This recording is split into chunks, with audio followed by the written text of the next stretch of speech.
नमस्कार प्यारे भैया बहनों, स्वागत है आप सभी का आपके अपने YouTube channel Vidya Bharati maths पर। और आज के इस वीडियो में हम कक्षा 8वीं गणित के अध्याय 2 एक चर वाले रैखिक समीकरण के अंतर्गत प्रश्नावली 2.2 के प्रश्न क्रमांक 12 से लगाकर प्रश्न क्रमांक 14 तक के सवालों को हल करने वाले हैं। तो चलिए इस वीडियो को हम शुरू करते हैं। प्रश्न क्रमांक 12 हमें दे रखा है, 15 वर्ष बाद रवि की आयु उसकी वर्तमान आयु से 4 गुनी हो जाएगी। रवि की वर्तमान आयु क्या है? ठीक है, तो 15 वर्ष बाद क्या होगा? रवि की जो वर्तमान आयु है, आज से उसकी जो आयु है 15 वर्ष बाद उसकी जो आयु है वो 4 गुनी हो जाएगी। तो अपने को इसकी रवि की वर्तमान आयु ज्ञात करना है। ठीक है, तो चलिए मान लेते हैं, हल लिखेंगे। सबसे पहले माना रवि की वर्तमान आयु, माना रवि की वर्तमान आयु, और वर्तमान आयु ज्ञात करना है तो वर्तमान आयु को अपन क्या मान लेंगे? x मान लेंगे। तो वर्तमान आयु बराबर x वर्ष। ठीक है, अब लिखेंगे 15 वर्ष बाद, 15 वर्ष बाद रवि की आयु,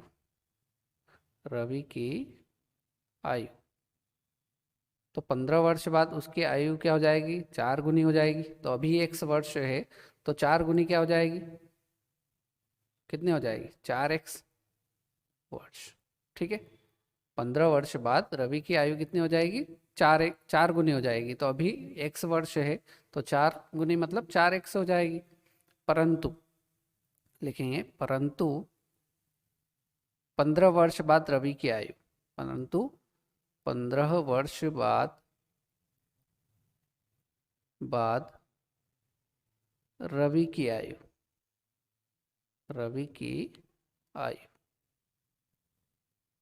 क्या होगी? यदि अभी रवि की आयु x वर्ष है तो 15 वर्ष बाद क्या होगी? x प्लस 15 होगी, x प्लस 15 वर्ष। ठीक है, अब अपन लिखेंगे प्रश्नानुसार। अब प्रश्न क्या कह रहा है? प्रश्न कह रहा है कि 4 गुनी हो जाएगी, और अपन कह रहे हैं कि नहीं, x प्लस 15 होगी। रवि की 15 वर्ष बाद आयु 4 गुनी हो जाएगी, ये प्रश्न बोल रहा है, और अपन कह रहे हैं कि नहीं, x प्लस 15 ही होगी। तो देख लेते हैं, इसको सरल कर लेते हैं। तो इधर से x ये प्लस का है, इधर भेज देते हैं x वाले पदों को। तो 4x, इधर से x आएगा तो ये माइनस का हो जाएगा, x बराबर 15 यहीं रहेगा। ठीक है, तो ये 4x प्लस का है, उसमें से एक x माइनस का है, एक हट जाएगा तो कितना बच जाएगा? 3x बराबर 15। तो यहाँ से x का मान निकाल लेंगे। तो x बराबर क्या हो जाएगा? 15, और 3 गुणा में वो कहाँ जाएगा? बटे में। तो 3 एकम 3, तीनों पंजो 15। तो यहाँ से x बराबर कितना आ गया? 5 आ गया। ठीक है, x बराबर कितना आ गया? 5 आ गया। चलिए, अब x बराबर 5 आ गया तो अपन लिखेंगे, अतः रवि की वर्तमान आयु ज्ञात करना थी, और वर्तमान आयु को अपनों ने x माना था। तो लिख देंगे, अतः रवि की वर्तमान आयु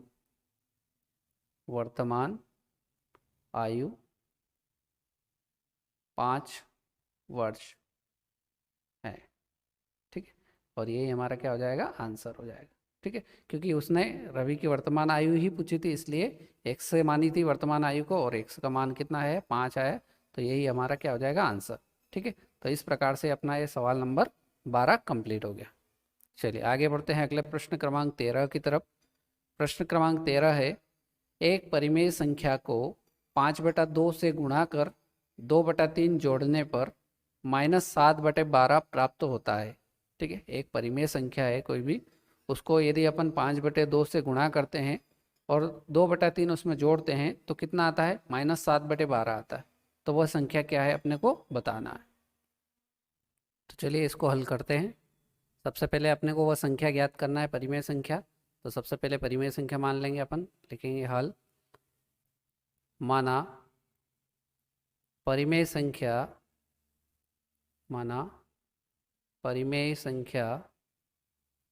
को क्या मान लेंगे अपन? x मान लेंगे। परिमेय संख्या बराबर x। ठीक है, अब लिखेंगे प्रश्नानुसार। प्रश्नानुसार, ठीक है, प्रश्न में क्या कहा गया है?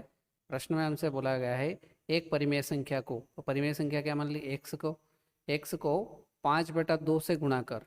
ठीक है, तो x को 5/2 से गुणा कर देंगे, तो ये 5/2 का गुणा कर दिया x से।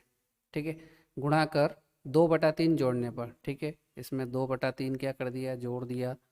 जोड़ने पर -7/12 प्राप्त होता है। ठीक है, तो ये माइनस का 7/12 प्राप्त होगा। ठीक है, इसको सरल कर लेंगे तो 5/2 का गुणा x से होगा, तो ये हो जाएगा 5/2x प्लस 2/3 बराबर माइनस का 7/12। ठीक है, अब यहाँ से x वाले पद को यहीं रहने देते हैं, 5/2x को, संख्या को उधर भेज देते हैं। तो ये प्लस की है, उधर आएगी तो माइनस की हो जाएगी। तो ये पहले से माइनस का 7/12 है, ये 2/3 प्लस का इधर आएगा, तो ये भी क्या का हो जाएगा? माइनस का 2/3 हो जाएगा। ठीक है, और आगे सरल करते हैं इसको, तो ये 5/2x ऐसा कैसा। अब यहाँ पर एलसीएम लेंगे, तो एलसीएम कितना आ जाएगा? 12 और 3 का एलसीएम लेंगे तो एलसीएम आएगा 12।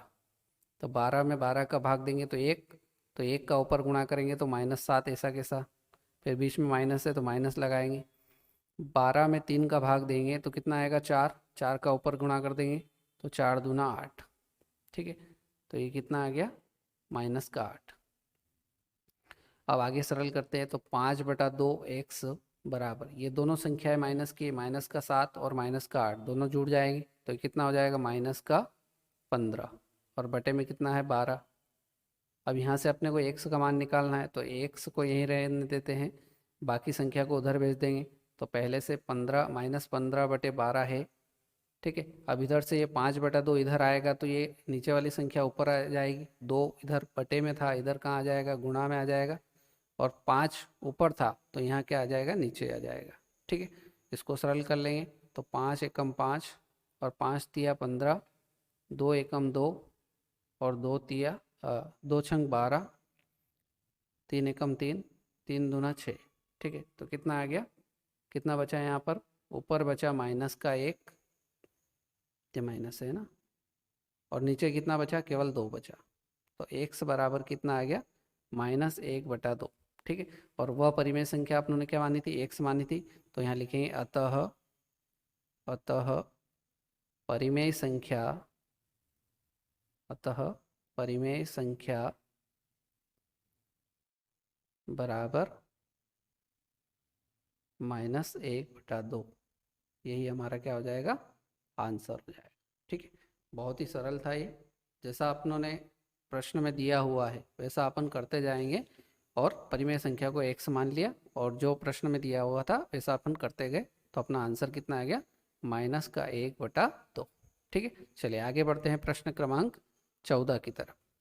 प्रश्न क्रमांक 14 में हमें दे रखा है, लक्ष्मी एक बैंक में खजांची है, उसके पास नकदी के रूप में 100 रुपये, 50 रुपये व 10 रुपये वाले नोट है। ठीक है, बैंक में कर्मचारी है वो, और उसके पास नकद के रूप में 3 प्रकार के नोट है, 100 रुपये के, 50 रुपये के और 10 रुपये के नोट है। ठीक है, उनकी संख्याओं में अनुपात दे रखा है 2, 3 और 5, मतलब 100 रुपये वाले 2 अनुपात में है, 50 रुपये वाले 3 के अनुपात में है और 10 रुपये वाले 5 के अनुपात में, और उन राशि का टोटल मूल्य कितना है? 4 लाख रुपए है।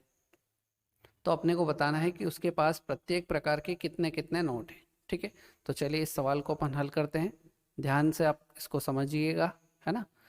सबसे पहले अपन मान लेंगे, माना जो अनुपात दे रखा है, माना 100 रुपये, माना 100 रुपये कामा 50 रुपये व 10 रुपये वाले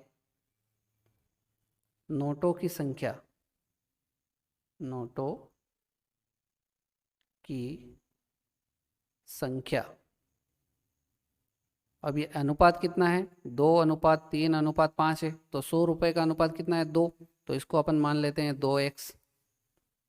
ठीक है, अगला 50 रुपये वाला अनुपात कितना है? 3, तो इसको मान लेते हैं 3x।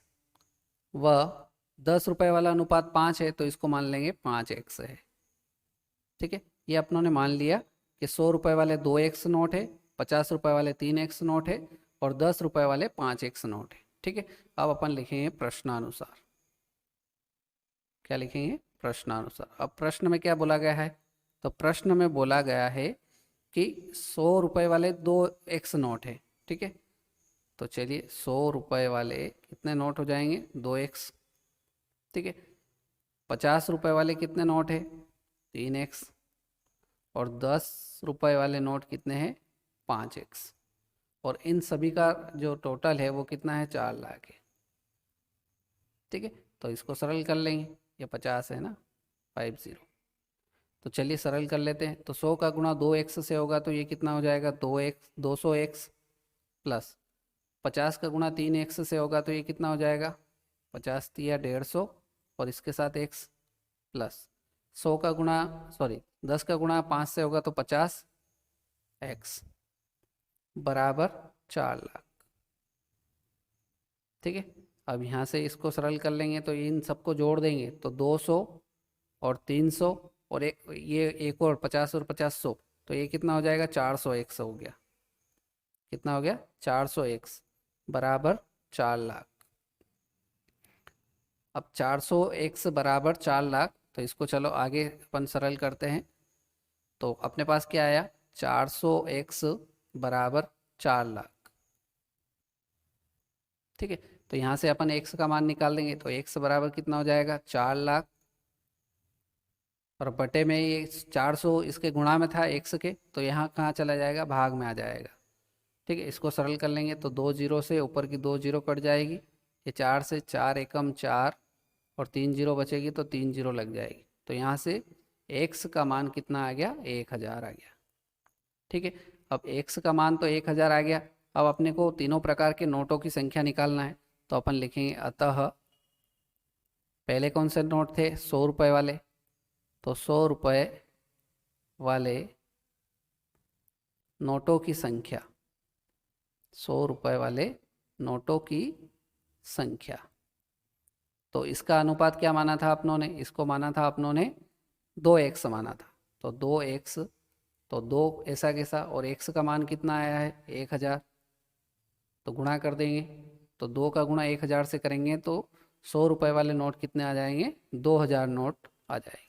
ठीक है, इसी प्रकार से 50 रुपये वाले नोटों की संख्या, 50 रुपये वाले नोटों की संख्या, और ये अनुपात कितना था? 3x था। तो 3x बराबर 3 ऐसा कैसा, और x का मान अभी निकाला अपनों ने 1000। तो 3 का गुणा 1000 से होगा तो 50 रुपये वाले नोटों की संख्या कितनी हो जाएगी? 3000। तथा 10 रुपये वाले